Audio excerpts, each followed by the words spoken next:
আসসালামু আলাইকুম ওয়া রাহমাতুল্লাহ। ফরজ নামাজের পর ইয়া জাল জালালি ওয়াল ইকরাম 7 বার পাঠ করলে আল্লাহ তাআলা আপনাকে বিশেষ কিছু পুরস্কার দান করবেন, যেই পুরস্কারগুলো আপনার জীবনে এলে আপনার জীবন একেবারেই ধন্য হয়ে যাবে। প্রিয় দর্শক, এমন গুরুত্বপূর্ণ পুরস্কারগুলো পেতে হলে আজকের ভিডিওটি আপনাকে সম্পূর্ণ দেখতে হবে।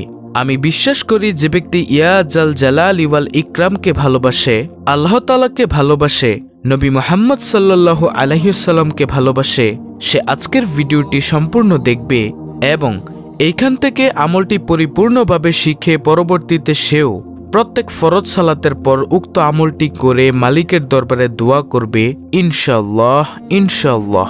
তো প্রিয় দর্শক, আজকের ভিডিওটি একজন মুমিন মুসলমানের জন্য খুবই গুরুত্বপূর্ণ। আমি আজকের ভিডিওতে 2টি পার্ট আলোচনা করব। প্রথম পার্টে আলোচনা করব ফরজ নামাজ না পড়ার 15টি শাস্তি সম্পর্কে, আর দ্বিতীয় পার্টে আলোচনা করব ইয়া জাল জালালি ওয়াল ইকরাম এর সেই অজানা আমল সম্পর্কে। তাহলে চলুন প্রথম পার্টে আলোচনা করি ফরজ নামাজ না পড়ার 15টি শাস্তি সম্পর্কে। হাসরের মাঠে নামাজের মাধ্যমেই হিসাব নিকাশ শুরু হবে। যার নামাজ সঠিক হবে তার অন্যান্য আমলও সঠিক বলে বিবেচিত হবে, আর যার নামাজ অসুন্দর হবে তার অন্যান্য আমলও অসুন্দর বলে গণ্য হবে। তাই প্রত্যেক মুসলমানের উচিত গুরুত্ব সহকারে নামাজ আদায়ে সচেষ্ট থাকা। যে ব্যক্তি নামাজের ব্যাপারে অলসতা করে তাকে 15 ধরনের শাস্তি দেওয়া হবে। তার মধ্য থেকে 5 ধরনের শাস্তি দুনিয়াতে, 3 ধরনের শাস্তি মৃত্যুর সময়, 3 ধরনের শাস্তি কবরে, আর 4 ধরনের শাস্তি কবর থেকে উঠানোর পর দেওয়া হবে।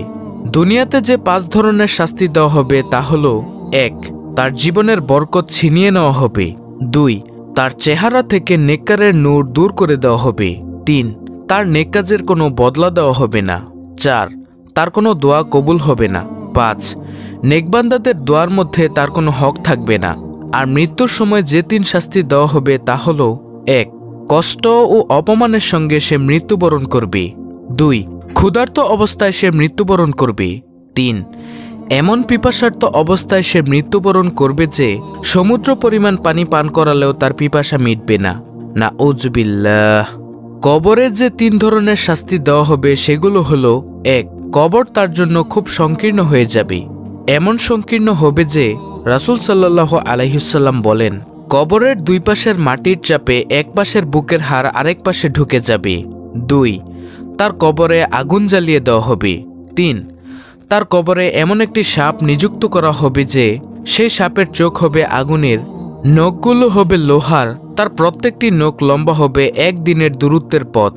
ওই সাপের আওয়াজ হবে বজ্রের আওয়াজের মতো বিকট। সাপ ওই বেনামাজিকে বলতে থাকবে, আমাকে আমার রব তোমার জন্য নিযুক্ত করেছেন যাতে ফরজ নামাজ নষ্ট করার কারণে তোমাকে আমি দংশন করি। ফজরের নামাজ নষ্ট করার কারণে সূর্যোদয় পর্যন্ত দংশন করতে থাকি, আর জোহরের নামাজ নষ্ট করার কারণে আসর পর্যন্ত দংশন করতে থাকি, আসরের নামাজ নষ্ট করার কারণে মাগরিব পর্যন্ত দংশন করতে থাকি, আর মাগরিবের নামাজ নষ্ট করার কারণে এশা পর্যন্ত, আর এশার নামাজ নষ্ট করার কারণে ফজর পর্যন্ত দংশন করতে থাকি। নাউজুবিল্লাহ। এই সাপ দংশন করার সঙ্গে সঙ্গে সে 70 হাত মাটির নিচে ঢুকে যাবে, উঠিয়ে তাকে আবার দংশন করতে থাকবে। এইভাবে কিয়ামত পর্যন্ত তাকে আযাব দিতে থাকবে। আল্লাহ তাআলা আমাদেরকে রক্ষা করুক, আমিন। কবর থেকে উঠানোর পর বেনামাজিকে যে 4 ধরনের আযাব দেওয়া হবে: 1. তার হিসাব খুব কঠিনভাবে নেওয়া হবে। 2. আল্লাহ তাআলা তার উপর অসন্তুষ্ট হয়ে থাকবেন। 3. তাকে জাহান্নামে দেওয়া হবে। আর 4. তার চেহারায় 3টি লাইন লেখা থাকবে। 1 নম্বর লাইন হল, হে আল্লাহর হক নষ্টকারী। 2 নম্বর লাইন, হে আল্লাহর গোসায় পতিত ব্যক্তি।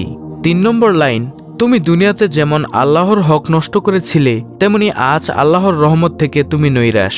প্রিয় দর্শক, এইভাবে বেনামাজিকে 15 ধরনের শাস্তি দেওয়া হবে। আল্লাহ তাআলা আমাদের সবাইকে 5 ওয়াক্ত নামাজ যথাযথভাবে আদায় করার তৌফিক দান করুক।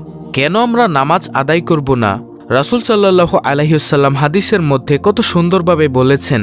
তিনি বলেন, হে সাহাবায়ে কেরাম, শোনো, তোমাদের কারো বাড়ির পাশে যদি একটি প্রবাহমান নদী থাকে, সেই নদীতে যদি সে ব্যক্তি দৈনিক 5 বার গোসল করে তার শরীরে কি কোনো ময়লা থাকতে পারে? তখন সাহাবায়ে কেরাম বললেন, না ইয়া রাসূলুল্লাহ সাল্লাল্লাহু আলাইহি ওয়াসাল্লাম, তার শরীরে কোনো ধরনের ময়লা থাকতে পারে না। সে ব্যক্তি একেবারে পরিষ্কার পরিচ্ছন্ন হয়ে যায়। তখন নবী সাল্লাল্লাহু আলাইহি ওয়াসাল্লাম বলেন, হে সাহাবায়ে কেরাম শোনো, কোনো ব্যক্তি যদি 5 বার অজু করে সুন্দরভাবে অজু করে 5 ওয়াক্ত নামাজ সুন্দরভাবে আদায় করে, তার শরীরেও কোনো গুনাহের ময়লা থাকতে পারে না। সুবহানাল্লাহ, আল্লাহু আকবার। প্রিয় দর্শক, নামাজের এতটাই দাম, এতটাই গুরুত্ব। আল্লাহ তাআলা আমাদেরকে 5 ওয়াক্ত নামাজ জামাতের সাথে এবং মহিলাদেরকে ঘরের মধ্যে সুন্দরভাবে আদায় করার তৌফিক দান করুন। আমিন সুম্মা আমিন। তো এখন বলবো সেই আমলের কথা, যে আমলটি করলে আল্লাহ তাআলা আপনাকে বিশেষ বিশেষ কিছু পুরস্কার দান করবেন। সে আমলটি হলো ইয়া জাল জালালি ওয়াল ইকরাম এর আমল। এটা হলো একটি ইসমে আজম। ইসমে আজম আল্লাহ তাআলার গুণবাচক নাম দিয়ে তৈরি। প্রিয় দর্শক, এই ইসমে আজমের অনেক অনেক দাম। রাসূল সাল্লাল্লাহু আলাইহি ওয়াসাল্লাম একদিন একটি পথ দিয়ে যাচ্ছেন, এমতো সময় দেখলেন এক ব্যক্তি ইয়া জাল জালালি ওয়াল ইকরাম দ্বারা আল্লাহর দরবারে দোয়া করছেন। তখন নবী সাল্লাল্লাহু আলাইহি ওয়াসাল্লাম বলেন, তোমার আজকে যা মনে চায় তাই তুমি আল্লাহর দরবারে চেয়ে নাও, কারণ ইয়া জাল জালালি ওয়াল ইকরাম এর বরকতে আল্লাহ তাআলা তোমার দোয়া আজকে কবুল করে নেবেন। সুবহানাল্লাহ, আল্লাহু আকবার।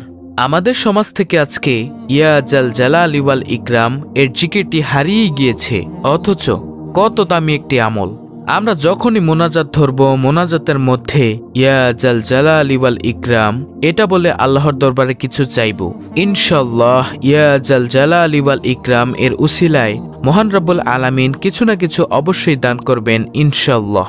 তো প্রিয় দর্শক, আমলটি করার জন্য আপনাকে প্রত্যেক ফরজ সালাতের পর ইয়া জাল জালালি ওয়াল ইকরাম এর জিকির করতে হবে এবং ইয়া জাল জালালি ওয়াল ইকরাম এর জিকির করে মহান মালিকের দরবারে আপনার যা চাইবেন, এক কথায় আপনি যা চাইবেন তাই আল্লাহ তাআলা আপনাকে দান করবেন। কারণ রাসূল সাল্লাল্লাহু আলাইহি ওয়াসাল্লাম কিন্তু হাদিসের মধ্যে স্পষ্টভাবে বলে দিয়েছেন, যে ব্যক্তি ইয়া জাল জালালি ওয়াল ইকরাম বলে কোনো কিছু চায় তাকে আল্লাহ তাআলা খালি হাতে ফিরিয়ে দেন না। তাই প্রিয় দর্শক, আপনার টাকা লাগবে, পয়সা লাগবে, আপনার ধন দৌলত লাগবে, আপনার মনের দুঃখগুলো আল্লাহ তাআলার দূর করাতে হবে, আপনার গুনাহের জন্য ক্ষমা চাইতে হবে, সকল কিছু মহান মালিকের দরবারে বলবেন, ইনশাআল্লাহ ইয়া জাল জালালি ওয়াল ইকরাম এর বরকতে আল্লাহ তাআলা অবশ্যই দোয়া কবুল করবেন। এছাড়া আপনাকে বিশেষ বিশেষ কিছু পুরস্কার দান করবেন। তা হলো, যেই বান্দা আল্লাহর হয়ে যায় আল্লাহ তাআলাও তার হয়ে যায়। যখন আপনি আল্লাহর পাগল হয়ে যাবেন, আল্লাহ তাআলা আপনাকে গায়েবী খাজানা থেকে রিজিকের ব্যবস্থা করবেন, আপনার অন্তরের মধ্যে প্রশান্তি দান করবেন, প্রশান্তিময় জীবন দান করবেন, পরিবারের মধ্যে সংসারের মধ্যে সুখ শান্তি দান করবেন ইনশাআল্লাহ ইনশাআল্লাহ, এবং সমস্ত আমল করার জন্য আপনাকে তৌফিক দান করবেন। আল্লাহ তাআলা বলেন, চেষ্টা করা বান্দার দায়িত্ব, পূরণ করার মালিক হলো আমি। অতএব প্রিয় দর্শক, আমাদের কাজ হচ্ছে চেষ্টা করা। আমরা সব সময় মহান মালিকের দরবারে বলবো, হে মালিক, তুমি আমাদের দ্বারা এমন কিছু আমল করাও যে আমলগুলো করলে তুমি খুশি এবং তোমার নবী মুহাম্মদ সাল্লাল্লাহু আলাইহি ওয়াসাল্লাম খুশি। অবশ্যই আল্লাহ তাআলা আপনাদের দ্বারা এবং আমার দ্বারা ভালো কিছু আমল করাবেন। প্রিয় দর্শক, এই ইয়া জাল জালালি ওয়াল ইকরাম হচ্ছে অত্যন্ত সুন্দর একটি আমল, যেটা রাসূল সাল্লাল্লাহু আলাইহি ওয়াসাল্লামও করতেন। আল্লাহ রাব্বুল আলামিন আমাদের সকলকে এই আমলটি সঠিকভাবে করার তৌফিক দান করুন।